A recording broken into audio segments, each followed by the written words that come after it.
Guys, welcome to English Tutorials. Hope you all are safe and sound. In today's class, I am going to talk about clause and specifically relative clause and how to join sentences with it. But we need to learn about clause and its classification first so that you will face no problem in understanding today's topic and in applying them. But before beginning, it's my request to you all to subscribe English Tutorials. Your support will help me to grow. And don't forget to give me your feedback because your feedback encourages me to make these kind of videos for you. Anyways, let's start and do watch till the end. So what is clause? Clause is actually a part of a sentence with finite verb and subject. A clause must have a finite verb. This is the most important part, that a clause must have a finite verb.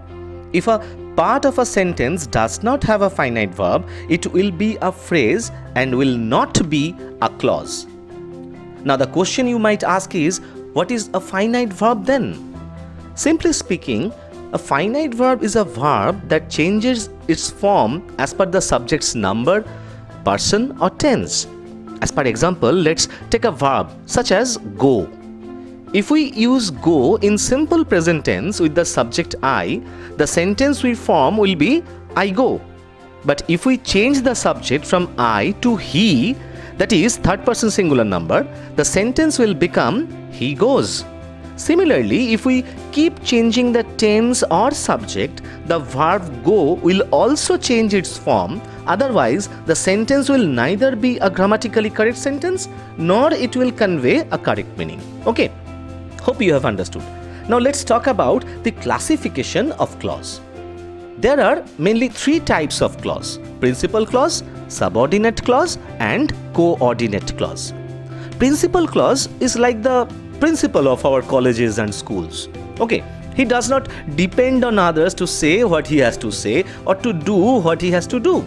I mean, principal clause is the independent part of a sentence, specifically complex sentence, whereas subordinate clause is the dependent part of that complex sentence. It depends on principal clause. Subordinate clause depends on principal clause to convey a meaning. Without principal clause, it does not have any meaning or any kind of complete sense. And coordinate clause is the part of a compound sentence joined by a coordinating conjunction. These clauses are independent and do not depend on each other to convey a meaning. As per example, let's take a compound sentence rather. Now look at this sentence. The man bought a smartphone but he could not use it. This is an example of a compound sentence as this sentence has two parts. The first part is the man bought a smartphone and the second part is he could not use it. These two parts have been joined by a coordinating conjunction and that is but. Okay, and these two parts have a finite verb of their own. The first part has bought as its finite verb and the second part has use as its finite verb. And interestingly, these two parts do not depend on each other to give us a complete meaning. What I mean is, if we take the first part only, that is, the man bought a smartphone, it clearly conveys us a complete sense or a meaning. Similarly, if we omit the entire first part along with the coordinating conjunction but, then also we can have a complete sense. The second part, he could not use it, this part individually, independently, clearly gives us a complete sense. Therefore, these two parts have been joined by a coordinating conjunction but do not depend on each other to give us a complete meaning or a sense. And these two parts are called coordinating clause. Remember, principal clause and subordinate clause are essentially part of a complex sentence and coordinating clause is a part of a compound sentence. Now we will talk about relative clause. Okay. A relative clause or an adjective clause is a type of subordinate clause, as there are three types of subordinate clause: relative clause or adjective clause, noun clause or nominal clause, and adverbial clause. Now let's learn what is a relative clause. A relative clause is a clause that acts like an adjective. So what does an adjective do? An adjective actually gives us some kind of information about a noun or a pronoun. As per example, if I tell you Ram is a good boy, then you can ask me what kind of a boy is Ram? Then the answer will be good. That particular word good actually gives us some kind of information about the boy called Ram. Ram is a noun. So adjective does give us a kind of information about a noun or pronoun. Similarly, an adjective clause or relative clause will function just like the same as an adjective. It will give us a kind of information, some kind of information about a particular noun or a pronoun. Let's see some examples. There are 3 examples of relative clause that I have written here for you. The first one is I went to Darjeeling, which is a beautiful hill station. See, Darjeeling is a noun, and the later part of that sentence, that is, which is a beautiful hill station, actually gives us some kind of information about the place called Darjeeling. So, the entire subordinate clause, that is, which is a beautiful hill station, qualifies or modifies the noun Darjeeling. That is why it is called relative clause or adjective clause. Similarly, the second sentence, the people admired the flowers which were blooming. Here, which were blooming qualifies or gives us information about the flowers, and the word flowers is also a noun. Okay. Next, the third one. I know the player who has been selected in the team. Here also, who has been selected in the team, this subordinate clause actually gives us some information about the word player. The word player is a noun. Therefore, this subordinate clause also acts like an adjective. In fact, in these 3 sentences, all the subordinate clauses gives us some information about a particular noun. Therefore, these subordinate clauses are called relative clause or adjective clause.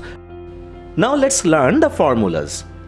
Remember, in your exam or in your question paper, there will be 2 sentences which you will need to join with a relative clause, or you will be asked to join those sentences in a complex sentence.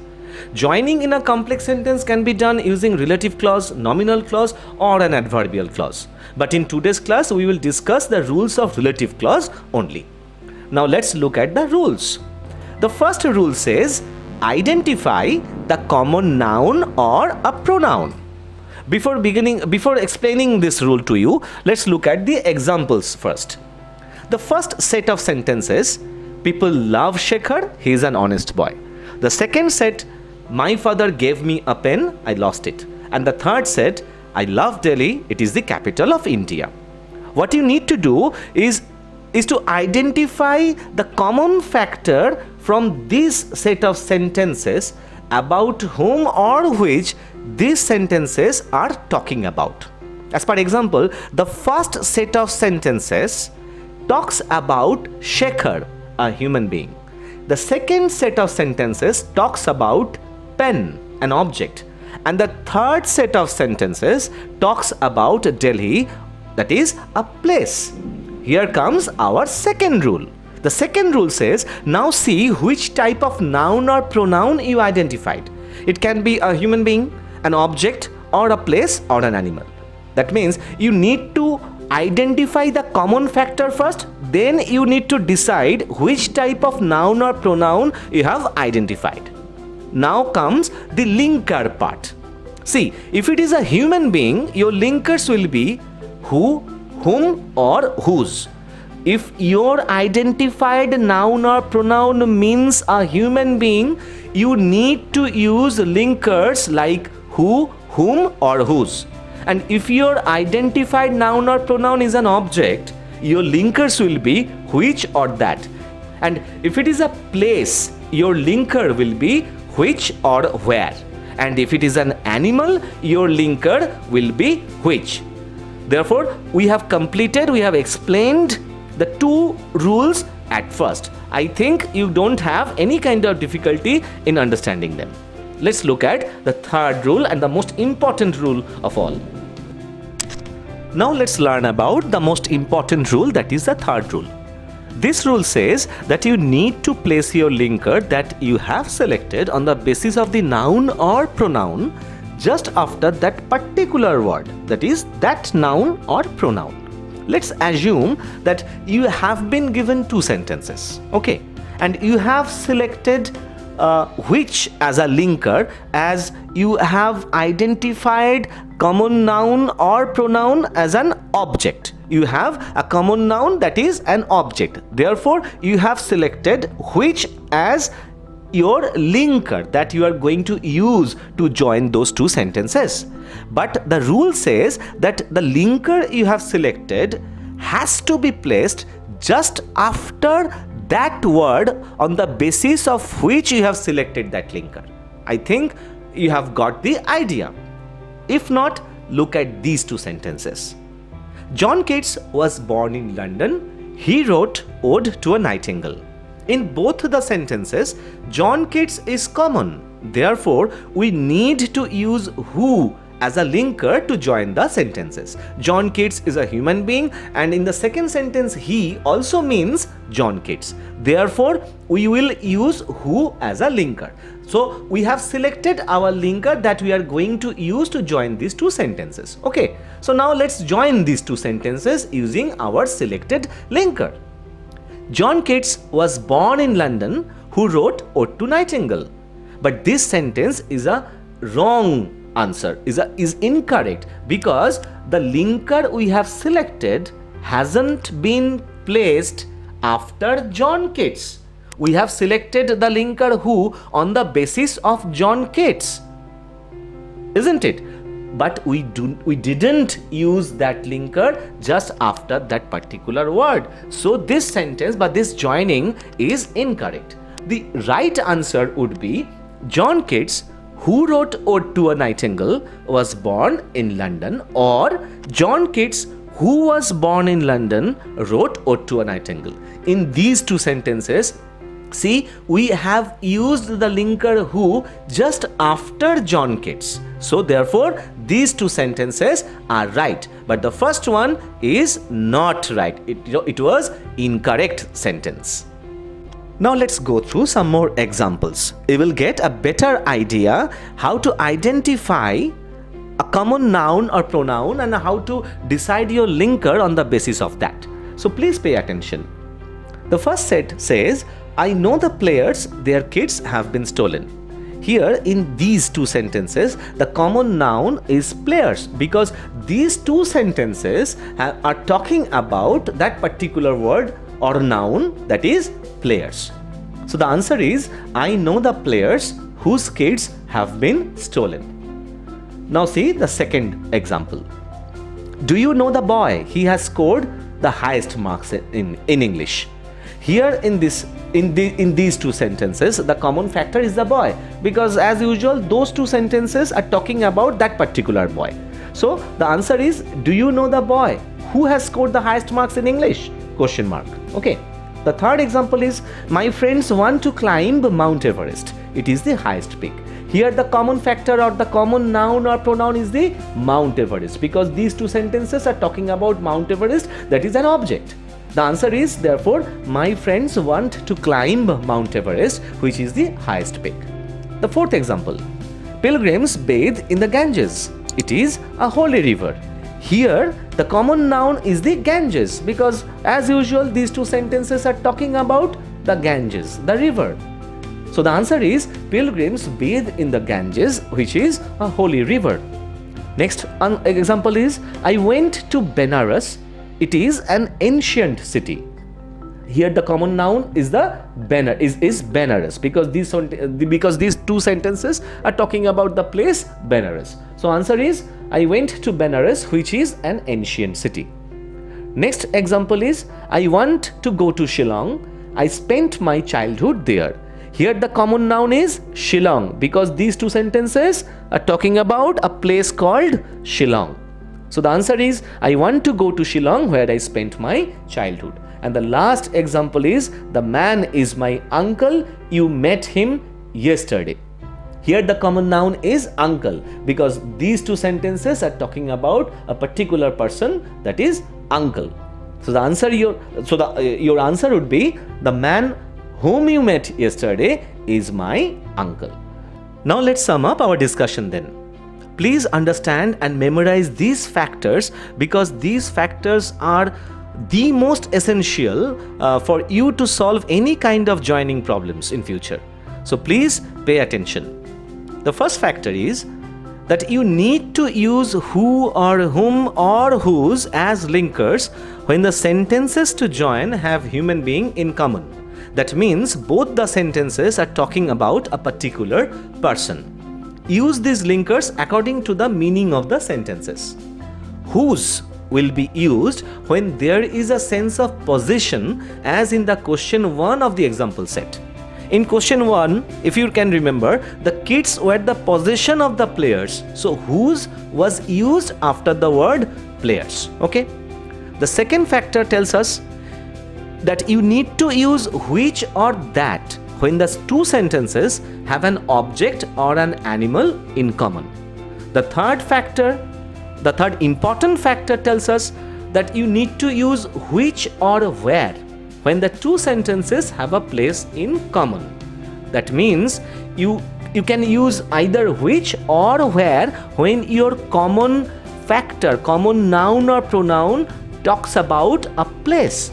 But which will be used after the name of the place when you see that there was no action or work done in that place. See example question number 5. There was no action in Benares. Where will be used when you see that something happened or done or performed in that place. As per example, question number 6. In Shillong, the subject, that is I, spent his childhood in that place. That means something happened there. Something happened in Shillong. So where has been used to join those two sentences instead of which. And the next factor tells us that sometimes personal relative pronouns like who or whom or whose can be used to mean an animal also.